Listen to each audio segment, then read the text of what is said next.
Hamisi.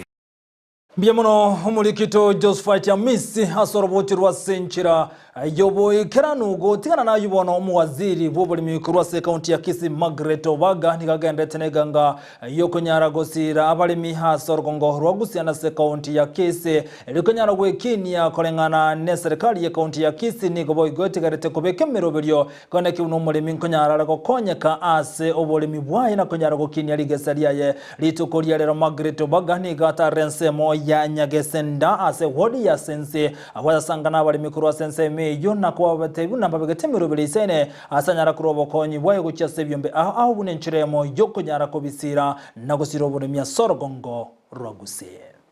Improve mambo ya milk collection and transportation pia. So maziwa kitambo walikuwa wanauza door to door, wanachukua kikombe asubuhi, na hii kikundi ya ushirikiano ni kikundi ambayo tumekuwa na wao kutoka mwaka wa 2014 kutoka waanze, na wakati huo tulikuwa pamoja na cooperative ya Marani Dairy ndio ilikuwa inaanza. So wao walikuwa, hii group ilikuwa affiliate group ya hiyo cooperative.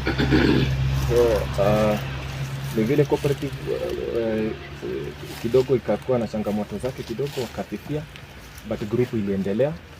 Wao wakaendelea na mambo ya milk marketing, and at that time walikuwa na handle around 40 liters of milk per day, but kupitia program ya ASDSP2 na county government tumeweza kushirikiana na wao katika mafundisho, capacity building yote hiyo miaka yote, na wanaendelea kuimprove, wanaendelea kuprogress. Sasa hivi tunaona wamefika handle around 80 liters. The main challenge ilikuwa tu ni mambo ya transport.